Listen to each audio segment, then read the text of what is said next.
Welcome to Season 2 of Difference Talks, brought to you by the LaBeouf Marketing, Communications, and Training Team. Our guests are inspiring people who share their stories of brand differentiation. Based on our book, The Power of Differentiation, our goal is to inspire 1 million people with the message that winning hearts and minds are the first step in growing market share. Now, on with the show. Welcome, everybody, to Difference Talks. I'm Barry LaBeouf, founder and CEO of LaBeouf Marketing, Communications, and Training. I'm the author of The Power of Differentiation. Today, we have Laura Patterson. We're going to talk about differentiation, specifically in dealing with your customers, in giving them an experience that is extraordinary. Laura wrote a book called Fast Track Your Business, and it's not just about sell, sell, sell. It's about inspiring those customers you have to not only stay with you, but to grow their business. So I'll turn it to you, Laura. Give us a little background on Laura Patterson. Oh, Barry, first, thank you for having me. I'm excited to be here. I love the concept of differentiation. I'm sure we'll talk a lot about that. I have been at the helm of VisionEdge Marketing, which I founded in 1999 in Austin, Texas. And we're a growth strategy firm, and our roots are really in helping our B2B customers who typically have complex products that require a consultative sell be more successful by taking a customer-centric approach to growth. What I loved about what you said may surprise you. B2B. So often people go, oh, business to business. Oh, that's like trucks or tractors or, oh, God, that's industrial. Oh, that's not exciting. And I love B2B companies. Most of our clients, not all, but most of our companies' clients are B2B.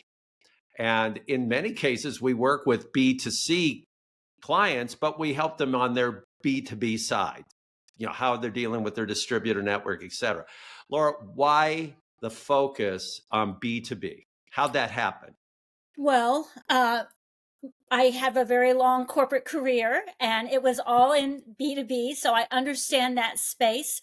I spent 14 years of my career in the semiconductor industry. I was in a very particular part called microcontrollers. So if you have a security system in your home, or maybe an irrigation system, or a thermostat in your home, or drive a vehicle, odds are you have a microcontroller somewhere in your phone, right? These are what are the little brains inside your products.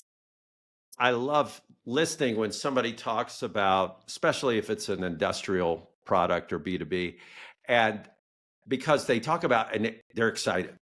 And, it's not about a toothpaste or a liquor or a car, but they're talking about, it could be a fire truck. It's something they're so excited about because there's passion in every product. So let's go right into your expertise. There's a lot of competition out there today, and it's not just local, it's worldwide. How does the customer experience play a role? Today, the world is pretty much a level playing field. And to your point, most people do compete not just inside their own little world, but in a much larger world. I mean, just go into Google and hit search, and right, and you're competing with everything else that comes up in the search. That's the world you're competing in, and they're trying to find a solution to a problem or a solution to an aspiration. They don't even know sometimes what they're looking for. If you don't understand what they're looking for, they're going to just pass you by because that's the first starting place for so many potential customers. And with technology and AI making everything be pretty much a level playing field, one of the few places we can differentiate is in the customer experience. So Laura, tough question, but it'll illuminate where your focus is. How do I know if I'm doing a good job regarding my customer experience? If I'm a company out there and I'm thinking, well, I think we're doing a good job, how do I know? Okay, well, there's some ways to know by asking, obviously, through customer research. You can know by if you have a customer advisory board. In the B2B world, it's not uncommon to have a customer advisory board. You can know by whether or not you get good reviews, of course. Referrals are another indicator of whether you know. Repeat business is another way that you know. You can do and measure things like customer effort. There is a whole way to score how hard or easy are you to do business with. And the harder you are to do business with, the less of a good customer experience you are having. Many, many years ago, a book was written that when I was back to my corporate career, came out when I was in the corporate world, that we all read. We had a book club in our group, and one of the books was called The Moments of Truth, which was really about your interactions with the customer and that every interaction mattered and made a difference. And that is really the impetus and background of my whole focus. I have so many stories, personal stories and business stories of where people drop the ball in moments of truth. They think if they just solve the problem on the phone when someone calls in, then all's good and well. But that's only one part of the customer experience. That customer experience goes all the way from the moment they make contact with you, whether that's through your website or at a trade show, in the case for many of our customers, or some other event, on your LinkedIn or in an email. These are all different ways, making contact all the way to the time they become, hopefully, an advocate for your company. Every one of those touch points matters. You talked about how difficult it is or bad customer experiences. I'm a former washed up musician. So one day, this is a long time ago, but I was doing pretty good in business. I had gotten done working out. I was in my workout clothes on a weekend. I went to an electronics store in my city and I thought, I'm going to treat myself. I'm going to buy the very best speakers for my audio system at home. So I thought, you know what? I'm not going to try to save money. I'm going to get the very best. So I went into the store and I'm looking around at the most expensive speakers and I'm really getting excited. The salesperson came up and I guess he looked at the way I was dressed and he said, "Hey, you really like music?" And I said, "Yeah, I really do. I love it." He goes, "Well, follow me." I said, "Okay, great." He said, "I think I can find some speakers that you can afford." And I thought, oh. And he took me to these really terrible, $5 speakers. They sound like tin cans. It was horrible. And I said, "Okay, thanks a lot." And I left. But we do that a lot in our business lives because we either are assuming that the customer wants something or doesn't want to spend for something, and we're missing signs. And can you go into a little depth as to how we can better take care of our customers, better understand them, Laura, other than either saying, yes, sir, no, ma'am, yes, sir, we can do that, yes, ma'am, we can do that? How can we do a better job? What are the secrets? What are the things that you see out there? I think your story is a great example because that where that person missed the mark, they didn't ask any questions. A company interested in delivering a customer experience asks questions. So in that experience, one of the important moments is creating a conversation and asking good questions. That's how you begin to get to also back to our whole point here, differentiation. Asking a question, what is it about the experience you're having with us that you value? What about the experience with us is causing you grief? If we could fix one thing in the experience that would make you love us, what could we do? These are interesting questions. People are willing to pay for value. So what is it that is valuable to you? What is it that I do for you that is valuable to you? These are the kinds of questions that you can be asking your customer. And what could I do to create more value for you? Tell me what that be. Then you have to go back to your company and say, here's a list of things that our customers say would create more value.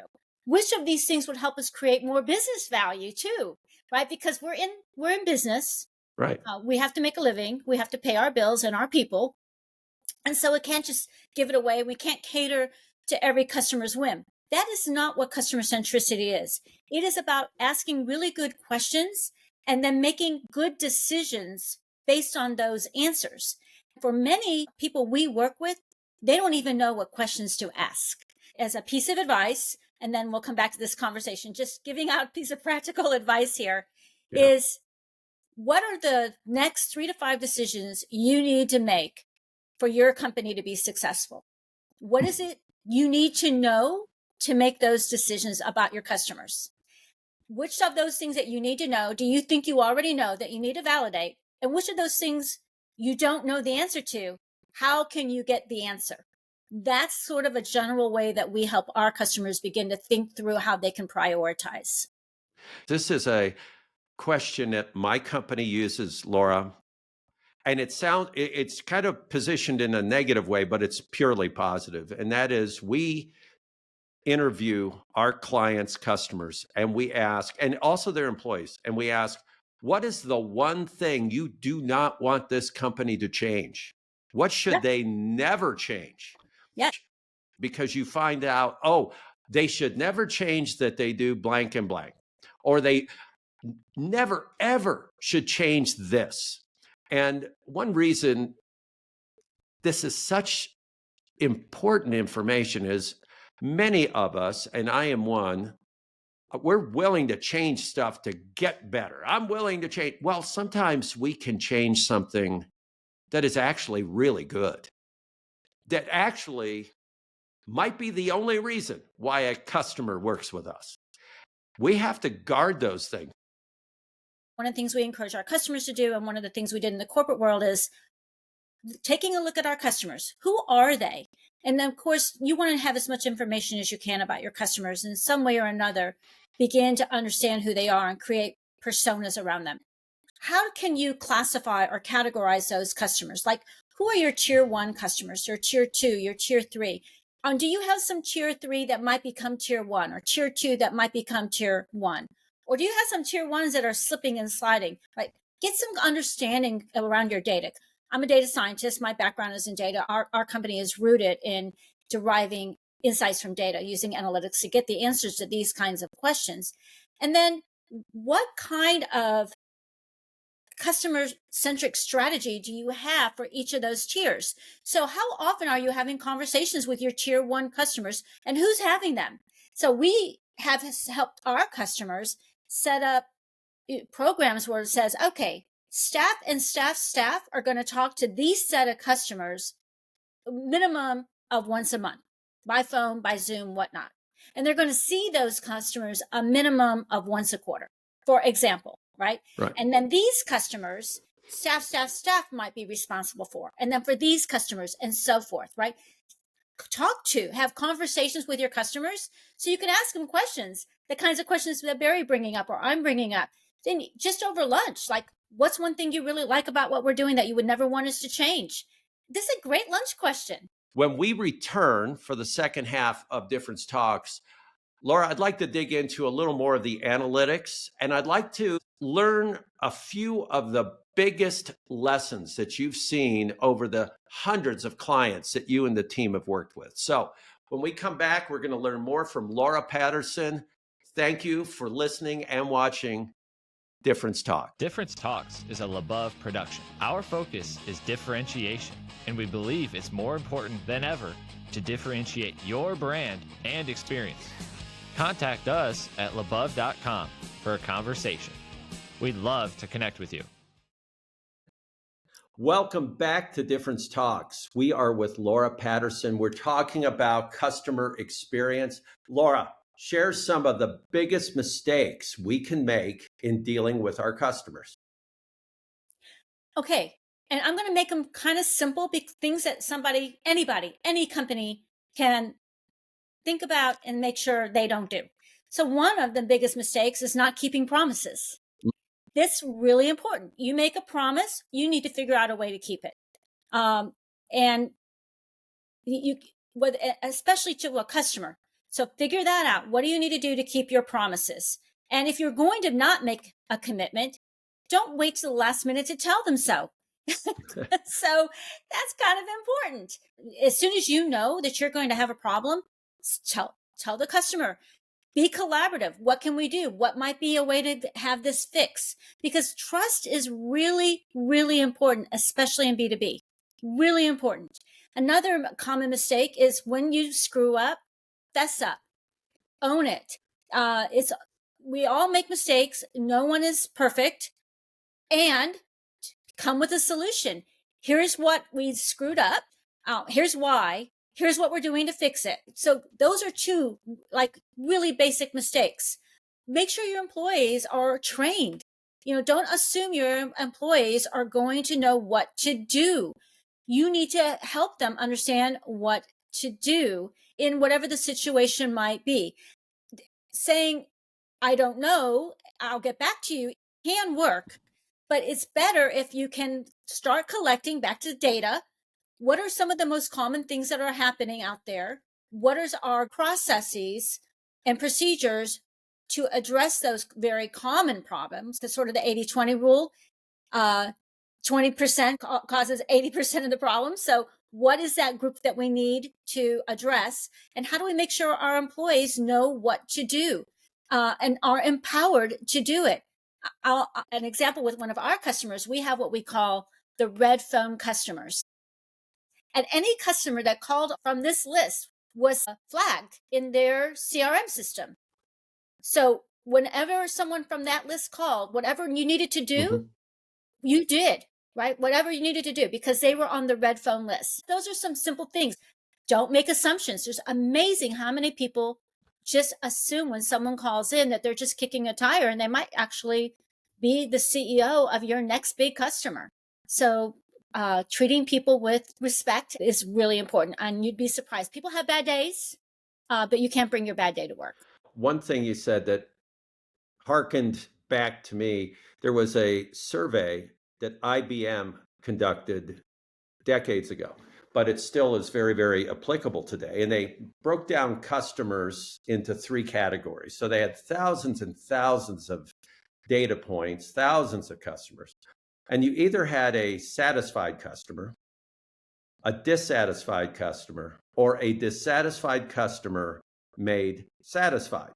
Okay, so 3 different customer types. Your satisfied customer, this changed my life, by the way, when I learned this. Your satisfied customer is 84% likely to repeat. Okay, that's I guess good.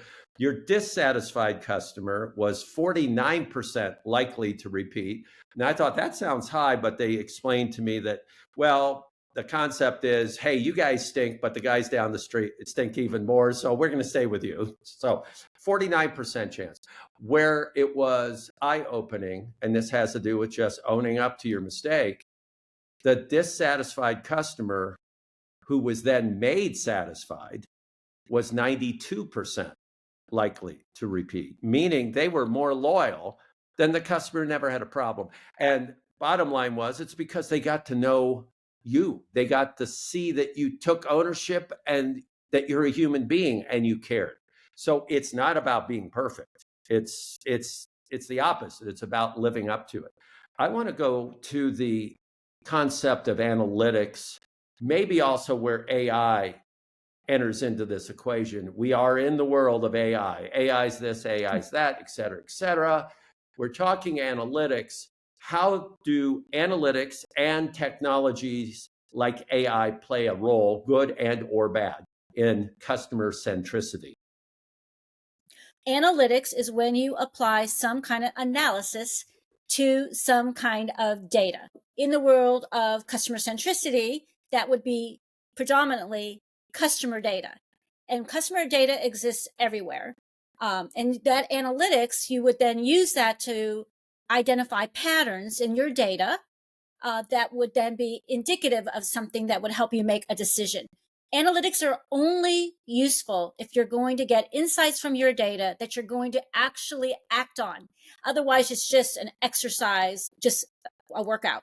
So there are all different kinds of analytics, some more sophisticated than others. If you're not sophisticated, it's okay. Sometimes the least sophisticated still gives you very rich information.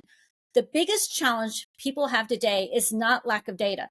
The biggest challenge people have today is getting insights out of their data. Now, you can get that insights by taking a bunch of data and giving it to a tool, an analytical tool, which might be an AI-based tool, and asking it to analyze your data and tell you what it says. That is one way to use those tools. And it can make things go a lot faster and a lot easier. Here's the biggest thing you need to keep in mind if you go that route. And there's perfectly nothing wrong to do that route.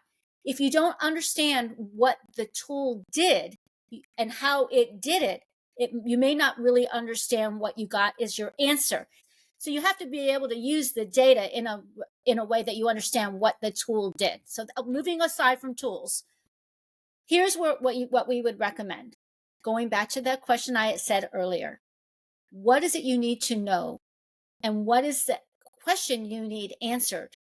Know what your question is so you know what data you need, and then you can determine what kind of analytics to apply.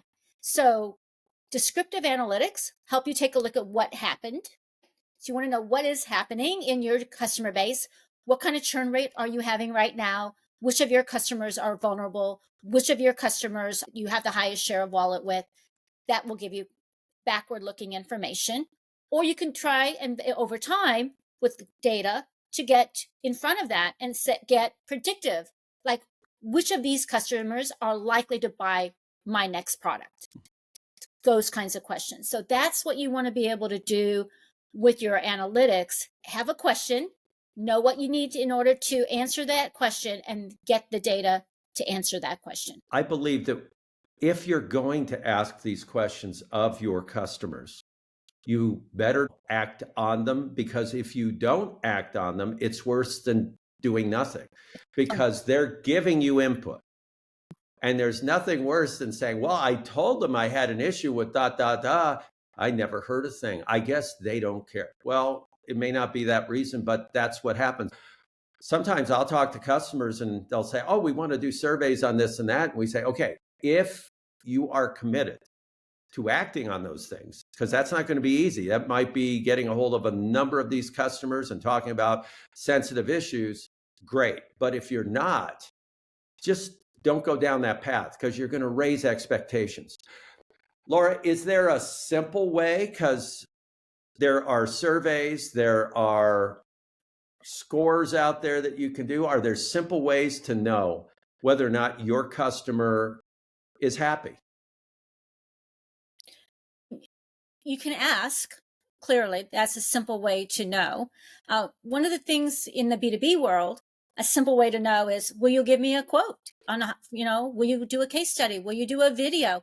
If they're not happy, and they say no, and you can then say, okay, well, is there a reason? It could be we have a policy. Right. We're not allowed to do that. Our PR organization won't let us do that. That could be a reason. And then you could say, okay, I understand. I get that. Would you be willing to, if I get a customer that is interested in talking to someone, would you be willing to be, can I have them contact you?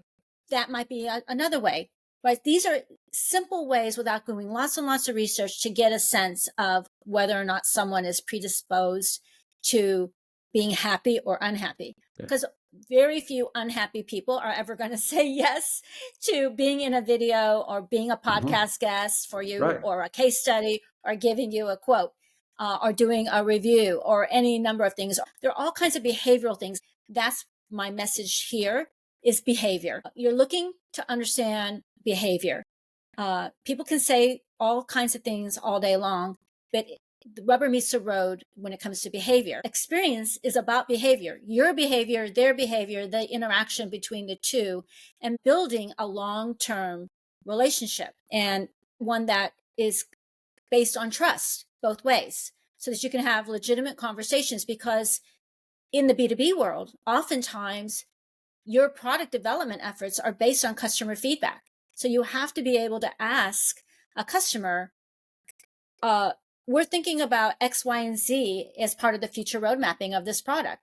When you think about the product, what are the things you're going to be needing in that product to be able to do, or this solution to be able to do, or this service to be able to do, in order for your product to be successful in its next iteration, right? Because the whole point in a B2B relationship is helping your customers be successful. In B2C, you want them to enjoy the chocolate bar. Product development is very investment heavy typically. So you want to make sure you're going to have products that customers want. And so you want long-term relationships that are based on trust and are collaborative in nature. An interesting story that supports the idea of talking to your customers about your product development and what they need. We work with a phenomenal company that is a stainless steel trailer manufacturer. And we were talking with their customers. And one customer said to us, boy, I'll tell you, I love their such and such product. I designed it. I'm the person who told them to put the ladder over here. And we went, oh, okay, great. Next person we talked to said, oh, I love this certain product. I told them to put the ladder over here and they took my design. Another person talked to us and said, yeah, I buy their product all the time. Where they put the ladder is brilliant. It was actually my idea. And we heard this over and over and over again. And what was really great, and this is a beautiful thing for our audience to understand, is that company asked for input. They embraced it. They obviously followed up and let the customer know, hey, by the way, that idea about putting the ladder over there, we did it. But it also built such loyalty because after all, if I'm one of those customers, I'm not buying their trailer. I'm buying my trailer. I designed this thing. Right. That's my baby. A few things before we go. Laura, you touched on this, but the T word, trust. Talk about how that works. Everybody listening is involved with customers, is a customer, has customers. Where does trust play a role? Oh, if there is no trust, there's no future. It's a basic component of your relationship with your customers. They need to know and trust you, and you need to know and trust them too. In the B2B world, it is a two-way relationship, especially when you have complex consultative sales, when you're designing products that might be a year to 5 years out. And you're having a conversation with a customer and you say to them, tell me what you're going to need in this product 5 years from now, because I need to start designing the product that you need 5 years from now. That is trust, right? And you're counting on them to buy that product that you're about to spend millions of dollars in development making. And they're counting on you having that product when they're ready to go to market. It's all trust. And the moment that goes away, the relationship is over. People are just going to move on, no matter what. So trust, it's table stakes. It's not a nice to do. It is table stakes. If you don't have that, you cannot play. Laura, is the customer always right? Because that's a saying we've heard. The customer is always right. What's your response to that? Customer centricity is not about your customers being right. Nor is it about catering, as I said earlier, to every customer's whim. Customer centricity is about how you run your company. So when you think about ways you could run your company kind of quickly, if you're a product-centric company, you're running your company based on, I make cool stuff. You should buy things from me because my stuff is really cool. I'm going to have the coolest stuff out there, and if being cool matters to you, you want to be staying in my lane because I'm going to be delivering cool stuff. Nothing wrong with that.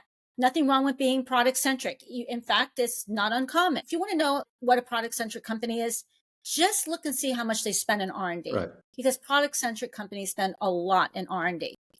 If you want to be a sales-centric company, it's all about selling. The salespeople are running the show. And you know a sales-centric company, when sales-centric people make promises for products that your company doesn't even make. or delivering a product that your company has yet to get out the door, right? So these are sales-centric companies. Customer-centric companies are thinking about, how do we run our company so that we create customer experiences for our customers that create value for them and value for us. It's still about value, but the value is in building that relationship. And that means we know who they are, we know what they want. And it's starting with those questions about what will help our customers be successful. And customer-centric companies if they have to make a choice between a business value and a customer value for whatever reason, and I'm going to give you an example in a moment, they will put their thumb on the scale of customer value. So quick story. Years ago, most members of your community know that Austin had a terrible ice storm, and we knew it was coming. It was called the Snowmageddon, a bunch of different names. But anyways, one of those Geddon things. And my husband always says on my tombstone, he's going to put, if it weren't for the last minute. So, of course, we are at the last minute going to the HEB to get batteries and candles and matches and water, all the things that people should have gotten days before, knowing that this weather event was occurring. So we're in the HEB and we're filling up our cart. We weren't the only ones there. Lots of other people were the last minute too, when the lights go out. The lights go out and everybody's quiet. And I always say this when I'm talking. Why is it when the lights go out, we all start to whisper? So you hear all these whisperings, right? We're whispering. I'm saying to my husband, now what? Right? And then the generator comes on. You know, the generator's on. We have the little red light and the glow and all that. And then we hear this voice coming from the front of the store talking, just talking. Hello, I am the store manager. And as you can see, we have lost power, which means I do not have a PA system, which means we do not have lighting. And it also means that we do not have the ability to take credit cards or cash or anything, all of that. So please bring your carts to the front of the store. We're all bringing our carts to the front of the store. They all have stuff in them. And he says, our automatic doors don't work. So we're going to open these doors and you will take your stuff in your cart out the door to your cars, where we hope you will safely make it home. And we look forward to seeing you when the storm is over. That was a customer-centric decision. He could have told all of us to come to the store, leave your carts where they are, right? So you have thousands of dollars walking out the door. I'm telling this story. You know, I love my HEB. We went back. Of course, we went back to the store. Right. And it was just goodwill, good community citizenship. That is an example, right? Think about how would your employees have handled a situation like that? Maybe not that exact situation, but did they feel empowered to do that? That is a customer-centric company. They didn't cater to a whim. They dealt with a problem and they had a way to solve it. They solved that problem and they did the right thing. And the store manager, not the CEO, the store manager made the decision on the spot, in the moment, whether or not the CEO thanked her or him or not later, or even knew about it. It doesn't matter. Decision made in the best interest of the customer. Laura, thank you so much today. We have learned a lot. We have learned about trust. We have learned about analytics. We have learned about how important it is to keep our promises, how important it is to own up to mistakes and just say, hey, we blew it and we're going to make sure we solve this. So, Laura, thank you so much. Everybody remember, Laura Patterson. We'll have information on how to connect with her. And her book, Fast Track Your Business, which is all about delivering customer experiences that will help your company grow and the relationships with your customers grow. Until next time, this has been Difference Talks. Thank you. And thank you, Laura Patterson. My pleasure. Thank you for having me. Thank you for joining us on Difference Talks. All of us at LeBub are proud to celebrate great people with inspiring messages. Difference Talks was created, produced, engineered, and performed by the LeBub team. Even the music is original. Contact us at lebub.com to learn how to differentiate your brand and give your team a sense of significance and meaning.